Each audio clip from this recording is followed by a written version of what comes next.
everybody. Lawrence White. I'm here with my partner, Chris Newhart, my partner in crime, and today we have an awesome guest. Everybody's awesome, but this one's really awesome. We have Doug Wagner. He's a professional comic book writer. He's worked for Image, Marvel, DC. Oh, not Marvel. Oh, no Marvel? Marvel's the only company I haven't worked for. Really? Yep. Okay, well. Sorry about that. Still very impressive.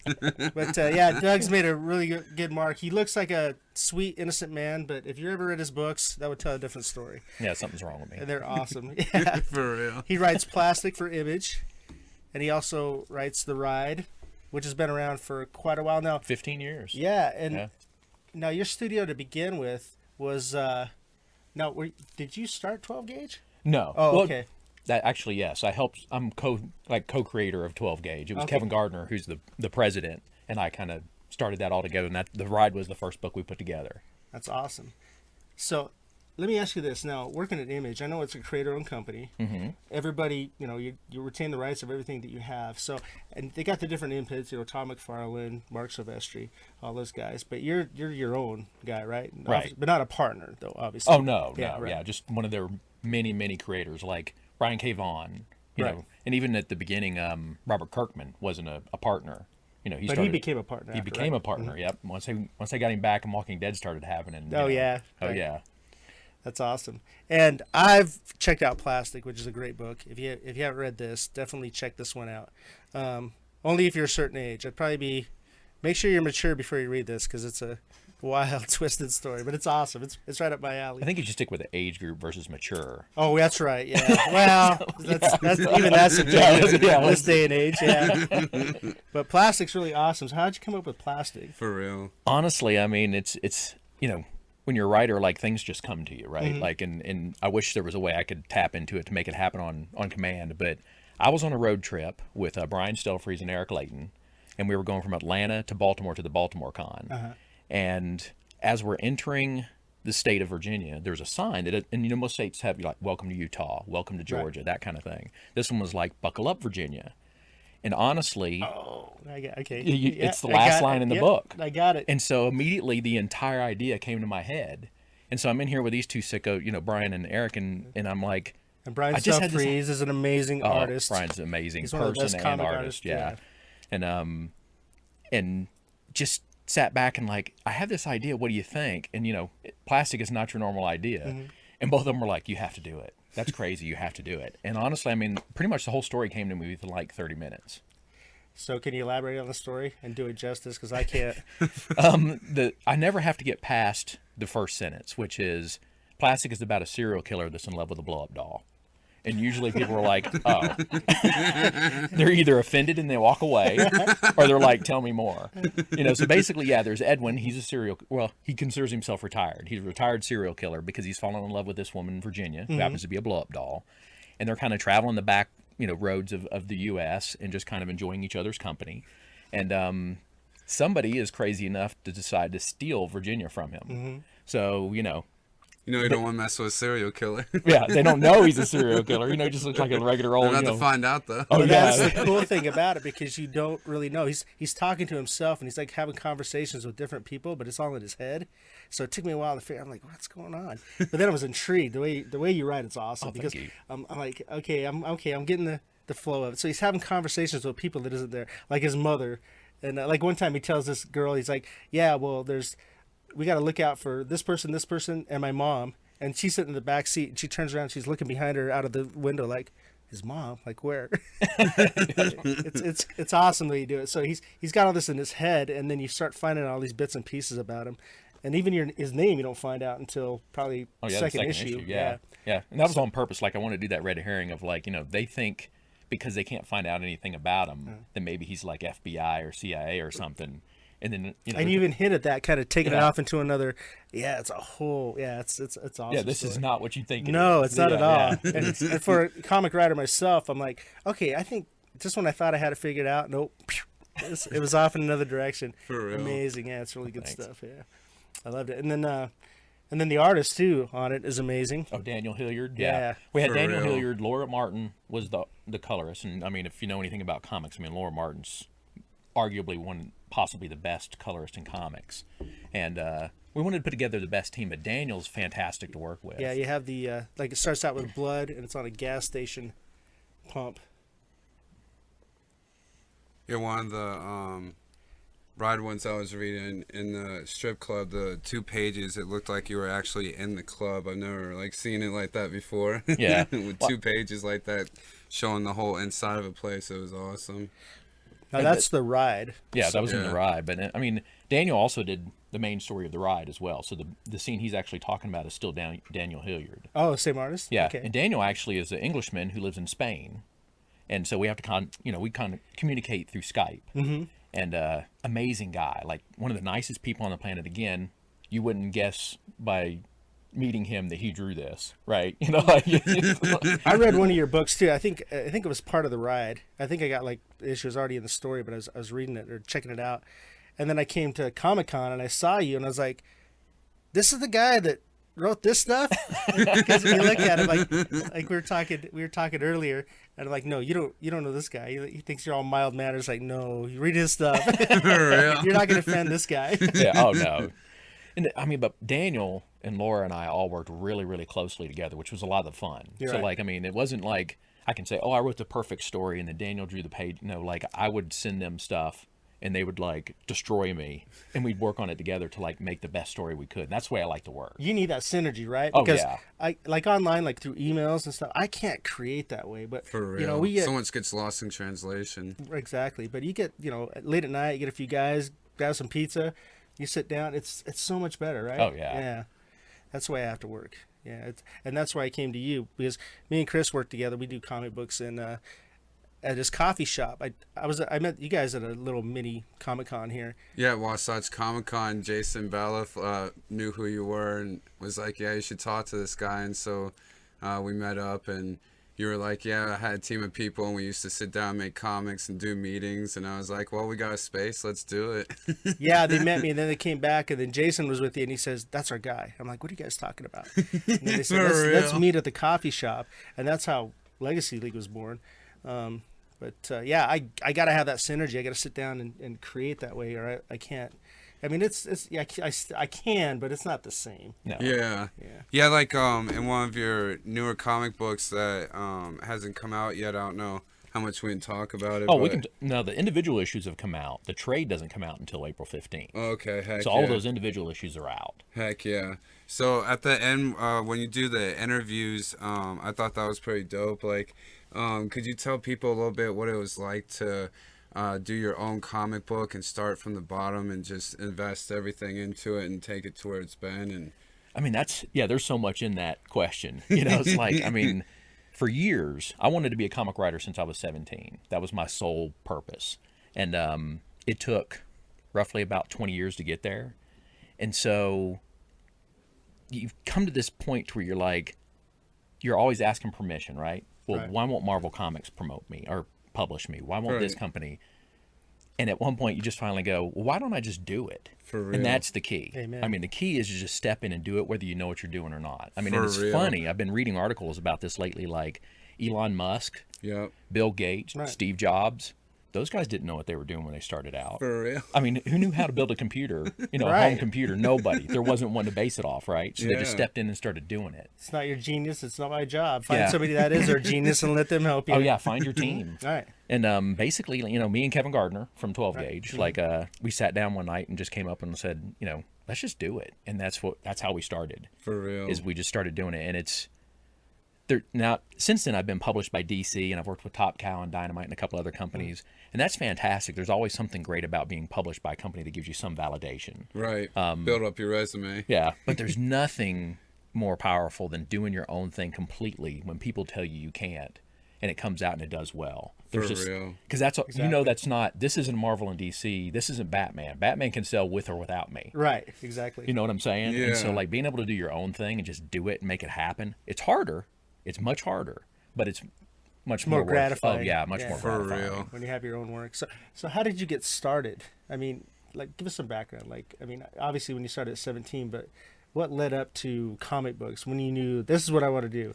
It's an interesting journey because like I started I don't know if you guys are young enough to remember when comics were in 7-Elevens and Oh that yeah, kind of spinner stuff. racks. Yeah. Oh yeah, Oh, spinner yeah. racks. See, I Talk mean, I about started language. as a kid. I was like, even at like 5, I was reading stuff like Flintstones and Casper. The stuff that your mom would let you read. Right. And then slowly got into like Fantastic Four and X-Men and that kind of stuff. And probably when I was about 14. So who's the creators on Fantastic Four and the X-Men back then? Oh well, back then, John Byrne on all of it. That's Yeah. my favorite Oh, guy yeah, ever. John Byrne. John Byrne, Chris Claremont on the X-Men stuff is still hands down my favorite. And like, so then it built to the point to where like at 14, comics actually helped me when my dad passed. So it was sorry. like one of those really rough times. But comics, like, there were some messages in there that helped me. And then I met a friend, Cully Hamner. He's done a ton amazing. of stuff. Oh yeah, fantastic artist. He and I are still good friends. He drew comics. We met in high school, and he was drawing comics wow, I didn't know then. that. And I was like, hey, I think I want to write comics. And so we started tinkering with it, and then it just kind of hit me one day when I was 17. And I was like, hey, I want to write comics for the rest of my life.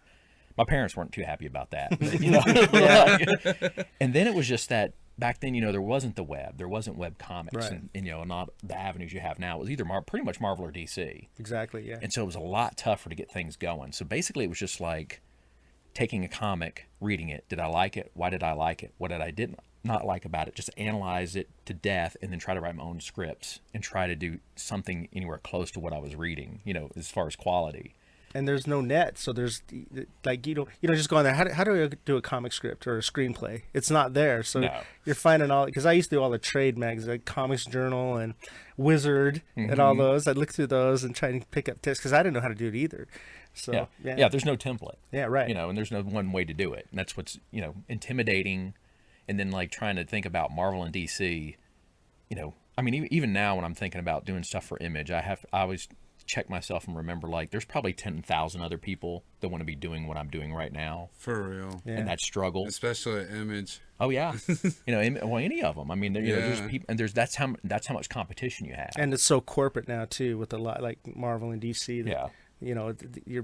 it's so editorial driven that it's hard for guys to break in, do an original story with characters already established. Because that's the way I thought it was going to be. Hey, I'll figure out what I'm going to do with Cyclops and Wolverine. No. And I used to teach at Broadview Entertainment Arts University, where I taught a comic writing class. Oh, cool. And I would take them through, like, the problem is, and this might be with everything in the world, I don't know, but in comics, nobody ever breaks in the second way twice, including writers. Right. And so you have this formula that say, hey, write scripts, send them in, and if we like you, we'll hire you. I don't know anybody that's ever done it that way. Right. And so, like, there's all these crazy stories of, like, one creator he worked for Image for a while, played Halo online, found out that one of the people on his team, well, actually, it happened the other way. Brian Michael Bendis was on his team on Halo, and found out who he was and went, well, I like your work. Have you ever considered working for Marvel? I mean, what are the odds of that Yeah, happening? right. Like, Exactly. nobody's ever going to do Best that twice. video game ever. Yeah, nobody's going to do that twice. Brian Michael Bendis writes Superman right now, just so you can, Yeah, in case you just don't a know. little- Yeah. yeah. And you meet him on a video game. Hey, online. Yeah, I What mean, are that's the one of the chances? stories I've heard, Yeah, and right. it's just like, you're like, wow, how do you make this happen? And you don't know. Right. You just, it's such insane. a crazy industry. So you're friends with Colney Hamner, which he was the artist on Red. Oh, yeah. The story, that Bruce Willis movie that went on. Two of 'em. Yeah, there's two of them. Yeah. Yeah. Has nothing to do with the story, totally different story, but but that was cool. So you grew up with it. That's awesome. Oh, yeah. We're geeking out. Everybody, can you go away? We're going to talk comics for a while. That's awesome. So you're 14, 17, you're like, I'm going to do this. So what was the first thing you created or? Oh, well, actually, at that point, Cully Hamner and I had already created, like, our own super team. Oh, cool. Yeah, so we actually drew a couple of pages, or we worked on a couple of pages together, and we had this team when we were pitching it. One small company at one point picked it up, but then they went out of business before we could get it published. One of those kind of like struggles of kind of things. But I yeah, did it was. that. What were the name of those? I can't remember the name of the team. I can remember some of the characters, but it was very X-Men-ish. Because of course, that's what you grew up on. Yeah, we loved them, and actually, at one point, like, we actually sold it to Malibu Comics. I don't know if you guys Really? remember Malibu I Comics. do remember Yeah. Malibu, yep. And we were well on the way of doing the comic, and then Marvel bought Malibu just for their coloring system and closed them down. And So- Malibu was actually the first publisher for Image stuff, right? Wasn't it through Malibu? Kinda, yeah. Yeah. And Malibu, my first published comic was through Malibu. It was, what was the Ultra Force? Oh! Issue of Ultra Force. Yeah, nice. Yeah. I actually came up with a team called Ultra Force when I was like 8. So that came out, I was like, oh. Yep. But they had Prime, and God, there was a lot of cool characters. Firearm. Yeah, which Kelly Firearm. worked on. That was cool. But yeah, I mean, You it was did? just You yeah. worked on Kelly that? Oh, that's did awesome. Firearm for a long time with James Robinson, Yep. and it was just like constantly creating stuff and trying to write it, but at the same time, like I think what you run into as a young creator is, you're not getting published, so you kind of like have those doubts and all that kind of stuff. yeah. Right. And you've got to Like any entrepreneur. right, yeah, you don't know what you're doing, and you don't understand why things aren't working. You know, Right. when you're young, you're like, I don't understand why people don't understand. I'm brilliant, and then you go back and read those scripts, and you go, I'm not brilliant. If anybody wants to do comic books and you take your work, especially artists, to like Comic Cons, get ready to hear no a lot. Oh yeah. A lot. Yeah. Yeah. It hurts the soul. I had Neil Adams tear my stuff up. Neil Adams Yeah. will tear you up. Oh, I had to go down. This is San Diego Comic Con, so we took a bus down to Tijuana, so I had to get drunk that night. I was like, I couldn't deal with it. Well, it's funny that you say that because, like, when I was at Bo, we dared a student to take his stuff to Neil Adams because he's notorious for destroying people, right? Yeah. And I mean, it's one of the best stories. I mean, he'd absolutely destroyed this kid, but the kid knew it was coming, Right. So he was like, and he came back to class the next day, and he's just like, oh my god, like. I mean, he destroyed me. It was brutal, yeah. Oh, yeah. Yeah. But, sometimes you need... I mean, I don't know if I always agree. There's creatives that think people need that to, like, gauge whether you're serious or not. Yeah. I'm not sure... I don't know how I feel about that. I think sometimes people need a little gentler push. But, Right. Yeah, it's that's the way I am too. Like when I was really young, I was probably like 17, 18, so I was taking my stuff down there, and boy, I wasn't ready for that kind of brutality, because they're just gonna straight up tell you, oh, this is great, or this sucks, or work on this, and this, and I had to. So it took me a while to like really.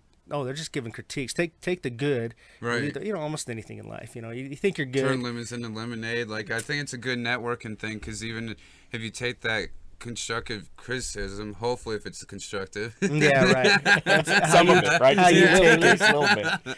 then you can learn from it, and you get those 99 no's. But when you get that one yes, and then that's how the only way you're gonna get where you want to be is just keep trying.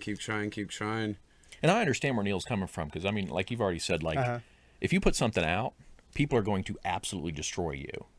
They're going to be offended by who you are as a person, even though they've never met you. They read your book, and they're like, you're a horrible person. This kind. But if you can't take a little bit of that, you don't need to be doing it. Because, Exactly. I mean, it will destroy you. Yeah, it's tough. Yeah, I meet a lot of great talent, and then they'll go get their stuff looked at. Oh, they don't know what they're talking about. They tore me down, and they'll stop. Yeah. And I've seen a lot of artists that are that way. They just take it all so personal, and you can't. And that was, I mean, it's hard for me because I'm always kind of that self-doubter. Like, what if they don't like it? And then somebody storms at me, rips me apart. Even in day jobs, I was like, I might seem I can take it on the outside, but that just eats me up on the inside. So a lot of comic stories came out of that. Oh, yeah. So that's cool. So 17, you decided to do your own stuff. When was your first big break? Like 25, I did the Ultra Force from Malibu. All right. And I mean, the Malibu story is a little bit insane because they bought this idea that Cully and I had. And so we're going to do a mini series that's going to launch into it. My editor's talking about a toy line. Oh, wow. Yeah. Wow, I mean, that they're is already so like, we think amazing. this is going to be great. You guys are doing some new interesting stuff. And Malibu got bought by Marvel. And I'd already written the first issue. And Cully was going to start it just as soon as he finished his right thing on there. Firearm. Right. They bought it, closed it down. It's done. And they still have those properties, and they never yeah. used them. They never Yeah. used any of those characters. No. Yeah. And so I won't lie, that destroyed me. Oh, I bet. Like, I mean, I was like, I'm done. 2 years of like not touching anything. And then, it starts, there's that little voice in the back of your head that's like, you need to be writing comics. Yeah. Like, I'm going to show them. yeah. And so then it was just building it back up. And, then I started writing a little bit more. Went to college late. And when I came out of college, that's actually, Kevin Gardner and I knew each other through comic shops, and we went to the same college. And that's when we started, hey, this is what Marvel's doing wrong. This, all the Right. quarterback, Armchair. armchair quarterbacks, Yeah. that are trying to like, hey, I could do this better. And we talked about that for months at a time, where we just have fun talking about comics and how we do it differently. Yeah. And then one day it just kind of hit us both at the same time. And I was like, yeah, we do a lot of talk. Like maybe we should just jump in and see what happens. And that's how it all got started. And we've that's been doing awesome. it ever since. Yeah. That's cool. Especially since he had a kid, he was like, it's now or never. Oh, well, he was at that. Yeah, his wife was having. I mean, she was pregnant when we decided to do this. And yeah, and it's just like he's like, oh, I don't know if this is smart. Yeah. Are they still married today? Oh yeah, they're still married. Yeah, and have 3 kids. So, but no, I mean, it was just learning how to do the independent thing versus like obviously we don't have the money to pull off something like, hey, let's do 3 or 4 monthly series. Right. Trying to figure out how to make all that work with 2 guys that honestly didn't know what we were doing. We kind of knew the basics of comics because we both worked in comic shops before. But like trying to figure out like, oh man, how do you get a comic published these days? How does this work? Right. And I mean, it's a tough business too, especially well, now you got the internet, so you can you can reach people faster. But back in the day, you had one distributor. Well, back then there was a couple, but then they started buying each other out. But yeah, I mean, but basically, if I'm wrong, you submit your book, and they decide. The distributor decides if they want to put it out at all, and if they do, then they get 50% off right off the top of whatever the book sells. Oh yeah. So there's not a lot of rich people in comics unless you're one of the big guys. Yeah, you got to love comics to be in comics. Yeah, you have to live it, love it, and commit to it because if you're in it for the money, it's probably not the best biz to be into. Yeah. But now everything from the comics licensing. I mean, there's a potential of like you were talking about Red with Cully. Yeah. I mean, Cully made. I can't even imagine how much more money off of just the fee they paid him for Red versus what he got paid to do the comic and even with royalties and stuff. Yeah. So, I mean, there was 2 movies. Yeah, 2 movies with Bruce Willis in it. You're not doing too bad. Yeah. Yeah. Yeah, that's the comic book dream right there. Yeah. For real. That's why it's like try and follow your heart because you never know where it could take you. It could be 10 times better than you even imagined. Well, it's like us. I mean, we're all the same. I mean, we just went through the nose, toughened up, got a thick skin, and just never gave up. And even people around us are like, what are you guys doing? Why don't you go get a day job? Well, I did get a day job, and I worked for, plumbing and electrical for, since I was 18. So I'm not going to say how many years that was, but, but now I just quit, and this is what I'm going to do. This is what makes me happy. And I've had a lot of people tell me, no, don't do that. You're throwing away your stability. You're throwing away, a pension or whatever else. And I got to do it. You got to be kind of stupid, hard-headed. You do, and you got to be stubborn. Yeah, I think that's what every comic creator has. It's just like, okay, everybody's told me no, but I still want to do it. Yeah. And you got to have that mentality. Because I hear a lot of times, like we heard it at school, but my mom said the exact same thing to me. What's your plan B? Right. Right. Plan B is always going to be easier than plan A. Right. And that's a problem. Because I've done the same thing. Like, I have my plan B, and then plan B is where you're making your money, and it's harder to find time to do plan A. Right. And so like a lot of times the kids would come to this art, it was an art school, and their parents would be like, well, they don't want me to, they don't want me to get an art degree. They want me to get something engineering or medical. And I'm like, having a plan B is a horrible idea. Because if you have plan B, it's always easier than this stuff. And so like, you'll do that instead. Yeah. And I think it can hurt your motivation. Oh, yeah, definitely. That's why it's like you got to follow your heart and what you love, because even when you're doing what you love, there's days you get tired and you're like, do I even want to do this? But it's like, yeah, I do. It's what I love. What else am I going to do? And it's like if you go home and you work an hour for yourself, 2 hours for yourself, and then eventually 8 hours, and then eventually you can fire your boss and do what you love. But if you don't try, then you'll never know. Exactly. All right, guys. Well, we're going to take a break right now. We'll be back in a few minutes. Thanks. Creative groups that I've met with. And the fun part about all of that is we find out like we're actually all doing the same thing. We just might not seem like it. So like writing music, creating movies, doing photography, writing comics, it's all the same thing. Yeah, I was wondering what's some advice that you give to people that are trying to follow in your footsteps? Honestly, it's just do it. Stop waiting for somebody to give you validation. Stop waiting for somebody to give you permission. In this day and age with like web comics and the internet, and you can print on demand now like 10 issues of your comic. You don't need anybody's permission to make a comic. Just start doing it. Welcome back, everybody. Legacy League Productions here with my partner in crime, Chris Newhart. And once again, we have Doug Wagner, comic book writer, creator, extraordinaire. Yeah. Fencer, ballerina. No, I don't know.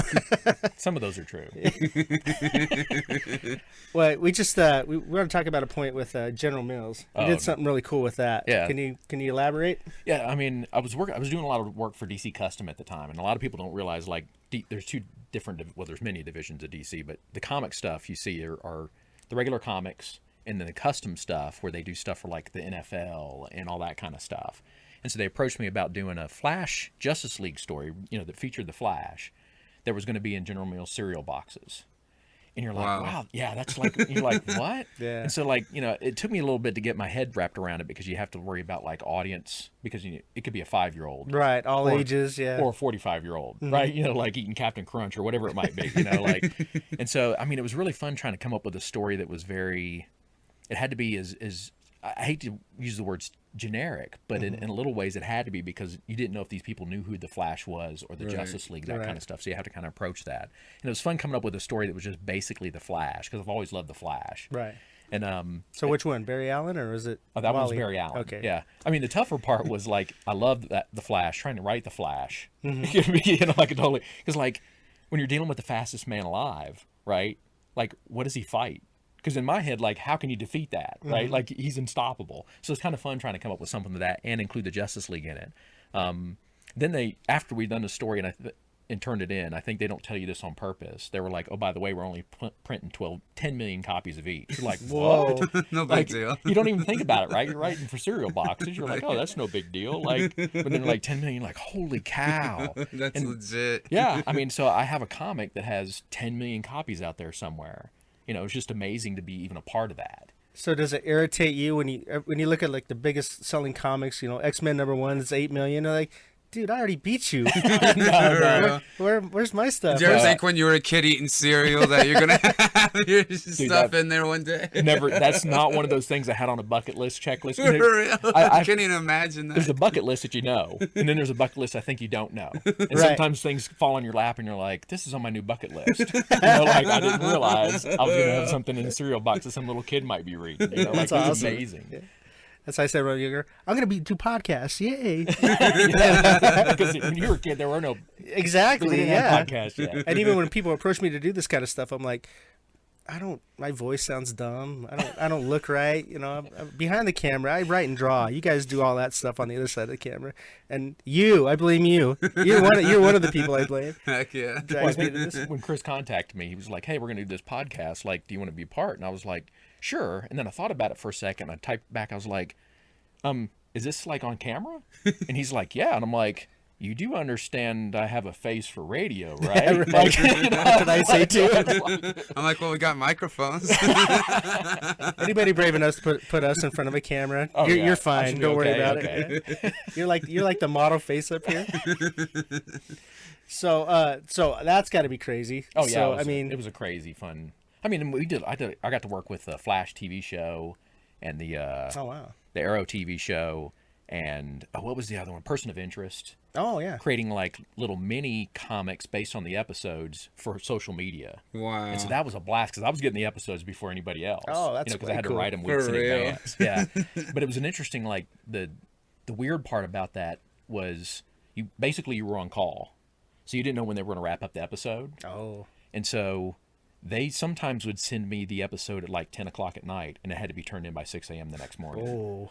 So it was yeah. How So- many pages you doing? Oh, it's just one. Usually it's just one. Oh. But still, you had to like watch the episode, figure out what you were going to do as this one pager. Whoa, that's Yeah, pretty And there was- constricting. yeah, I mean, I enjoyed it. I did it for 4 years for 4 years for Arrow and 2 years for the Flash. But there was those nights where like you're really tired. Yeah. And you're like, ding. But everybody I worked with was great. That's so, awesome. Yeah. That's cool. And you did that for 4 years? 4 years. Oh Yeah. wow. That's amazing. I did a lot of stuff for the custom stuff, like World of Warcraft was one of them. Oh, so I did okay. one of the World of Warcraft graphic novels, and then stuff for the NFL. I did an episode of like their NFL comic kind of thing, and it was just so interesting, all this stuff. I did one for Practical Jokers. Have you guys seen the Practical Jokers TV yeah. show? So I had to do one for them. That was kind of interesting, like dealing with those guys, because you get their notes back and they're like, wouldn't this be funny? Wouldn't this be funny? Wouldn't this be funny? And you're like, okay, let me see if I can get that all in a comic script. So it was all that stuff was fun. Oh, that would be fun. That would be a fun one to do. Get a whole different change from the regular comic stuff and go into that. Yeah, that'd be cool. So, go ahead. Yeah, I was wondering, what's some advice that you give to people that are trying to follow in your footsteps? I mean, we kind of covered a little bit about it earlier. Honestly, it's just do it. Stop waiting for somebody to give you validation. Stop Right. waiting for somebody to give you permission. In this day and age with like web comics and the internet, and you can print on demand now like 10 issues of your Right. comic. You don't need anybody's permission to make a comic. Just start doing it. Don't overanalyze it. Don't overthink it. Write the comic you want to read and do it. Heck yeah. I mean, and I know that makes it sound like oversimplified, but the only thing stopping you from doing it is you. Right. You got to keep it simple. Oh yeah. The best. I met Chris Carter, who did the X-Files, and he comes up to me and says, "You want to be a writer?" He goes, "Then write. You're a writer. It's that simple. You know, he says, you're a writer right then. Well, you want to be a successful writer? Then keep writing. You know." And then I can't remember who else it was. Someone had some advice. It was, you know, while you're sitting there playing video games all night, yeah, well, creators aren't doing that right now. They're working. So I was like, God, in fact, I think that was Bendis that said that. Might have been, yeah. Yeah, I think that was him that said that. So it's funny that he said they got him on a video game. Yeah. he does play. Yeah. Well, he does. He can afford it now. Oh yeah. So then you go to Malibu, and then you go to DC, and then you're doing this custom stuff, right? So what brought you to Image to do all this? And before he answers, one of the coolest things on here, it says, "This is the weirdest bleep I've ever read. I love it. It's from Robert Kirkman, the creator of The Walking Dead." Yeah. This is the clout this guy has. He has the worms coming from the creator of The Walking Dead. I kind of knew Robert. Actually, the first San Diego con we ever did with the ride, the first issue of the ride, we actually were in a booth beside Robert Kirkman, Ryan Otley, and Corey Walker. Mm-hmm. Nobody knew who any of us were at this point. Wow. I mean, so like we shared, you know, and Ryan Otley actually did the first sketch in my wife's sketchbook ever. And this is way back before anybody really knew any of us. You know, we were just kind of like guys trying to make things happen. Yeah. So that's where I kind of met Robert the first time. And Ryan Otley did Invincible with Kirkman. What, like 15 years? Yeah. I can't, like 100-something issues. Yeah, that's it's crazy. insane. Yeah, that's to do that kind of run is pretty amazing. As a writer-artist team staying for the whole thing. Well, obviously Robert owned it, so, but to keep the team together for that long, there's only a few that's done it. Yeah. So. Well, the ride started at Image, going back to like you talking about Image, right? Mm-hmm. And so we kind of had that connection, and I didn't work for Image for a couple of years, and then I came up with this crazy idea for plastic. Pitched several ideas to Daniel Hilliard, and Daniel was like, "This is the only one I want to do. I'll do it for free if you'll let me." And so we start working on it, and knew Eric kind of from, you know, the days of working with the ride and stuff, but we weren't like super friends or anything. You know, it was just like one of those things where we kind of knew each other, and we managed to make a meeting with him at San Diego. And so I had 3 books that I was going to pitch him, and I'm like, I don't know if he'll take any of them, but we're going to pitch them. And Eric's a phenomenal guy, and like when you get into a room and he's pitching, he has the best poker face of anybody I've ever met. So like you can't get anything off of him. You can't tell if he's excited about it. So we're showing him plastic, and he's kind of flipping through, and we had already finished 3 issues. So he's like flipping through them. He's like, "Okay, what else you got?" And I'm like, "Well, we got this other book, and this is The Hard Place." And he's like flipping through that. He's like, "Okay, where did these stand?" And so I tell him, you know, where we're at. The Hard Place had been completely finished. We did all 5 issues. Plastic were 3 issues in. Mm-hmm. And he looks at me and he goes, "So can we schedule Plastic for 3 months from now?" And you're like, "What?" Yeah. So like, yes. Yeah. Well, at first your brain, even though you have no idea how. Well, your brain at first kind of clicks off, and you're like, I don't know, you know. But then you're like, "Yeah," and he's like, "Okay, we're going to put Plastic out first, and then the last month of Plastic, then we're going to do The Hard Place." And so that's how kind of I got back in with Image. And then luckily I've been able to sit down and meet with Eric a couple of times, and we got the ride, Burning Desire, and we're working on some other things together too. But it's like, you know, it was just one of those weird things. That's and then cool. That was at San Diego. That Tuesday I got back, I get an email from Robert Kirkman. Wow. Eric had told him about the book, and he loved it. And he said, "Can I give you a pull quote?" Oh, so it was his idea. Yeah, wow, it that's wasn't pretty our idea. It was amazing. his idea, and I was like, yeah. You know, it's the same response, right? Like, yeah. So the moral of the story: always say yes, even if you don't know what you're doing. Say yes. Yes. You'll figure it out. Yeah, Exactly. That's awesome. Well, hey, why don't you tell us about the ride? What's that? Is that Adam Hughes? Yes, that is. Oh Adam my Hughes. goodness!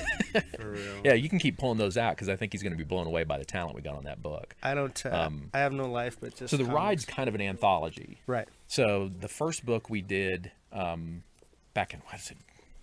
I can't remember, 2012, something like that, 2004. And basically when we came back and we wanted to do the 15th anniversary, and I said, if we go down this road, I want to see who we can get, like, to do these backup stories on the ride. Daniel's going to do the main story. He'd done Plastic with me, so you know, that's a done deal, him and Laura. And you know, we're like, oh, Chris Bruner, we love Chris Bruner's work. We're going to touch on him. Grab me that Adam Hughes one. That's the one. No, the one right there. But it's one of those weird How stories, awesome that cover is. where you end up calling these guys. And so we called Chris Bruner first, and Chris is like, yes. And then I called Cully, and I'm like, hey, dude, we're doing this again. What do you think? He's like, sure. And so then we get to Tom Coker, and I love Tom Coker's work. His artwork's amazing. Oh, yeah. That And I'm black like, and white abstract he does. Oh, yeah. If you haven't read his issue. No, I haven't. Oh, it's amazing. No, I got to read it. I got some notes because I haven't got to actually sit down and read comic books in a long time, and so like I didn't want to get anything confused. But one of my favorite ones was Arnie and Albert, where they came across some voodoo dolls, and one of them was a banana with a Tommy gun. That's a key to banana. That's awesome. Did you pick up on all the sound effects, or actually sound effects from like bananas and stuff? Heck yeah. Is that Jay Lee? No, that's actually Doug Dabbs. Oh, wow. I knew Doug from a long time, and I reached out to him because he hasn't been discovered, and we really wanted to like give him a chance to shine. And so we picked him to do that one. He did a good job. Oh, yeah. That it was cover. voodoo-licious. That is weird. Yeah, I know. And his faces. You got the faces in the smoke. That's awesome.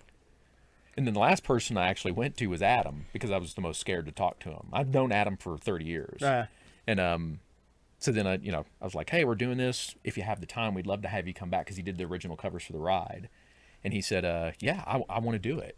And I was like, what? That's cool. And then the scary part is, after all these people said yes, then I realized I was terrified that I had to write a story for them. You're like all this responsibility starts sinking in. So luckily everybody seemed to have a good time, and they all seemed to enjoy their stories. So it's kind of like leaning into their strengths. It's like Tom Coker had done some ride issues before. And so I went to Tom, and I kind of had an idea for a story already in my head. And I was like, so what do you want to draw? And he goes, I want to draw a 6-foot Asian female who rides a motorcycle. And I'm like, that's not the story I had in my head. But we'll make it work. Yeah, but we'll make it work. For real. And so you reading about that, how you went around everyone and want to see what they love to do and how get that in there and figure it out so everyone could love what they're doing, and that's the key to anything. And congrats on figuring that out. Oh, thanks. Yeah. Even with Adam, everybody knows what Adam's famous for. He does a the women style. Oh yeah, win-up style. But I think if you read the story, like I told him, I wanted to take him a little bit more bloody. Like I think if we can use your sexy and put horror in it, right, and mix those two, and I think it'll sell better. And of course, that book did fantastic. #1 sold out almost. His name alone, and that would be Adam's that's fantastic. printing money right there. Yeah. In fact, God, what was I looking? I was just reading Adam Hughes stuff. Was it Justice League? Oh, he's done so much. Oh yeah. His stuff's amazing. Yep. Yeah. So you got the right, and then The Hard Place. What was that about? The Hard Place is kind of like, Kevin's always been mad because I did The Hard Place kind of on my own at first, because we weren't necessarily doing ride full-length features, right? And I wanted to do a longer story, and so that's like a 5-issue self-contained story. It's much like the ride, but it's about AJ Gurney. He's a former getaway driver who's just getting out of prison. Is there any pages you want to show him? Or? Oh yeah, we take a look at it.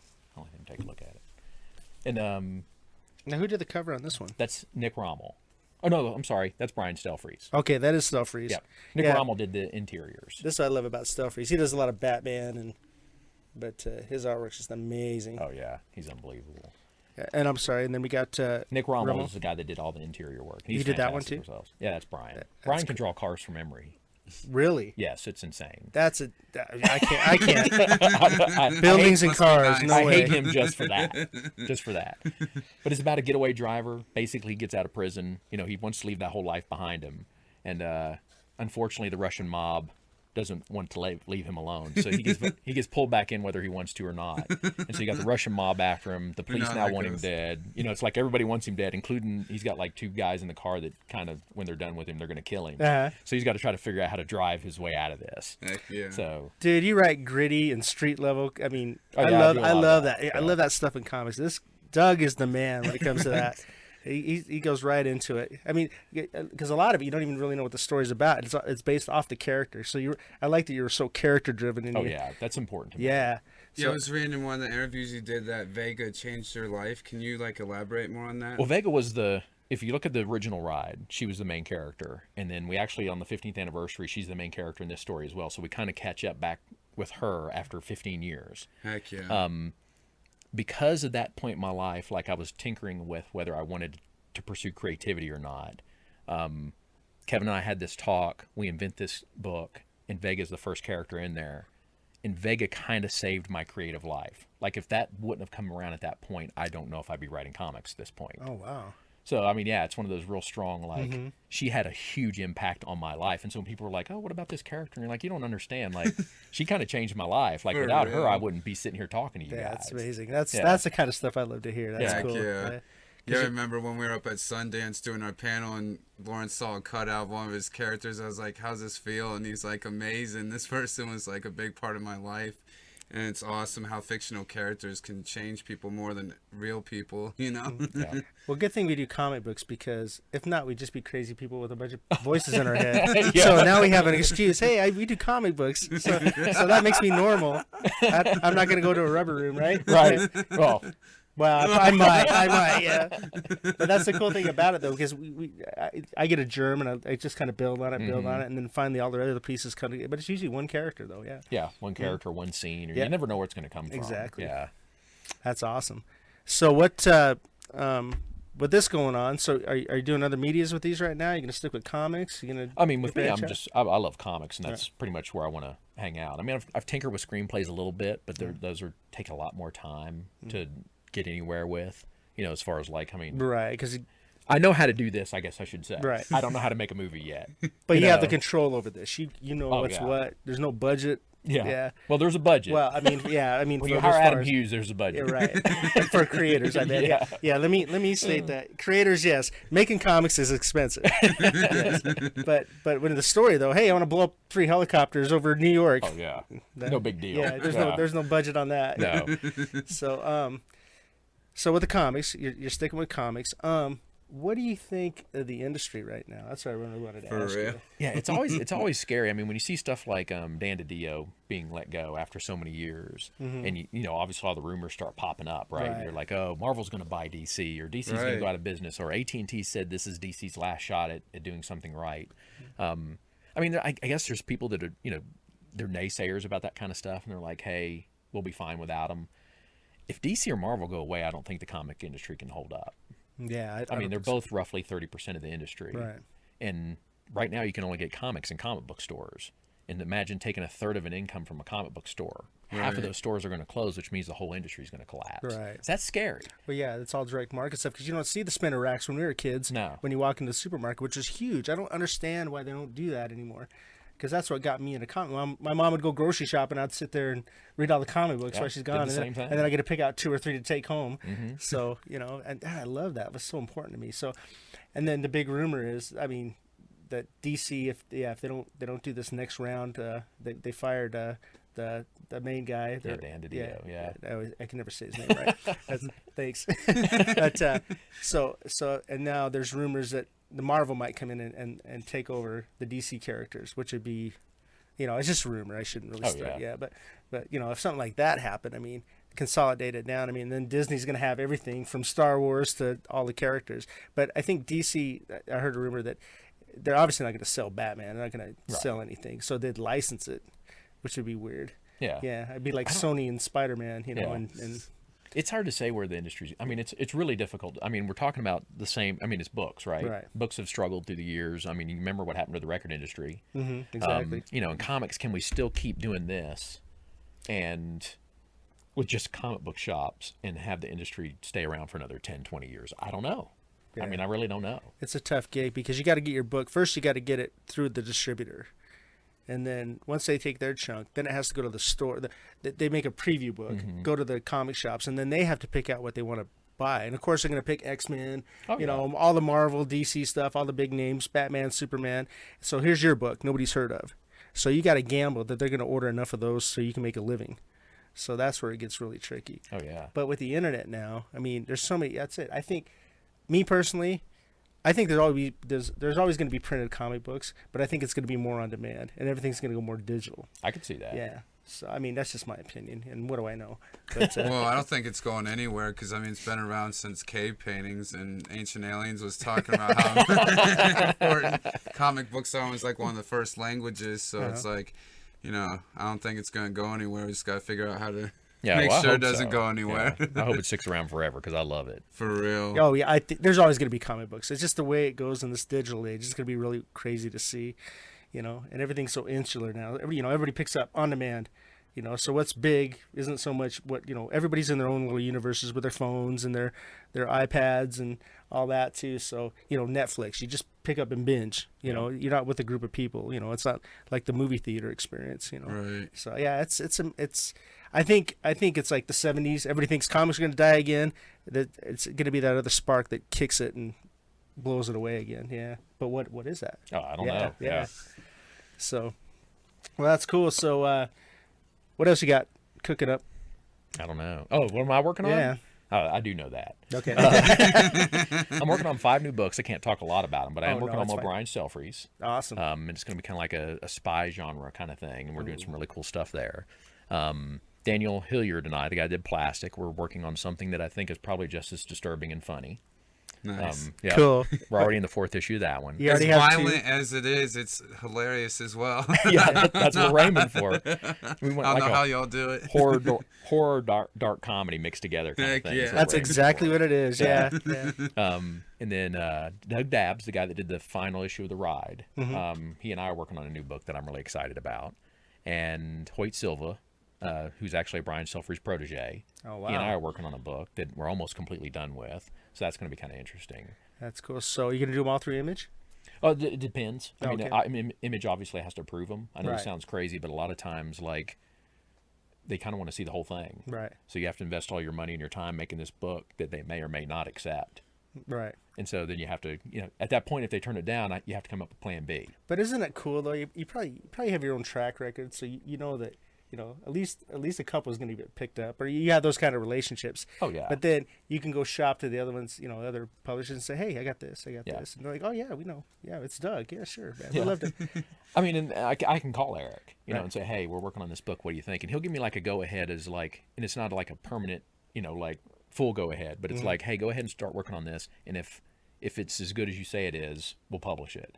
That's awesome. And so there's that, but at the same time, if it's not something he's looking for, you can be like, listen, this isn't for Image, and then you're like scrambling to go, oh wait a minute, I had these plans, Yeah. But you have to, that's part of the industry. You just have to be Exactly. really flexible on that kind of stuff. For real. Yeah, so I wanted to bring that up because that's the reality of it. That's young creators, people that want to get into comic books. That's it. That's sometimes you're putting thousands of dollars into one book before you even know it's going to get published. So how much do you love doing comic books, right? Yeah. Well, one of the things I always bring up is like, you got to think about what you're willing to sacrifice to make Right. your dreams come true, because you're going to have to give up something. It's time. Right. It might be time with a family.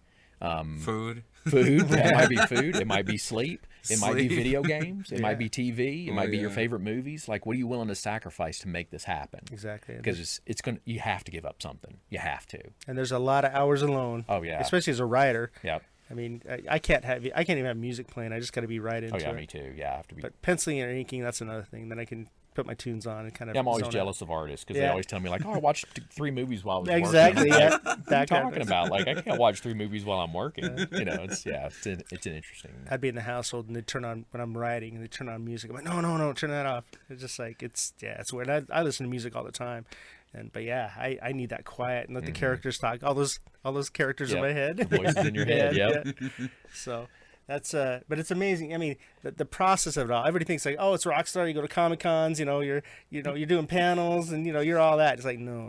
I'm eating mac and cheese and staring at our table for 12 hours. Because I can tell you, my house, I know who's responsible for doing the laundry, and it ain't my wife. Yeah. Yeah. Like, it's like, you're sitting in your office typing, like, you can do the laundry while you're doing that, right? And you're like, yeah, I guess. I mean, it's- Can you walk yeah. the dog? I guess. Yeah, walk the dog, make mac and cheese. Yeah, it's interesting. Like people, yeah, like you said, they're like, oh, this is all great, and you're famous, and you probably go to parties. You're like, dude, I work 80 hours at home by Yeah, myself. right, exactly, Like, yeah. It's not that exciting. I guess the only good thing is you don't have to commute. You don't have to sit in Oh, traffic. yeah. Yeah. Well, there's positives and negatives, Negatives, to that. It's like when you work at home, something like doing the laundry becomes a task that's always in the back of your head while you're trying to work. Right. Uh-huh. Or the doorbell rings, or your dog needs to go to a walk. That kind of stuff. And it's like, Get out of the zone. and you're always 5 feet from your office. Mm-hmm. So at 4:00 in the morning, when it's calling to you, you're like, I gotta go to work.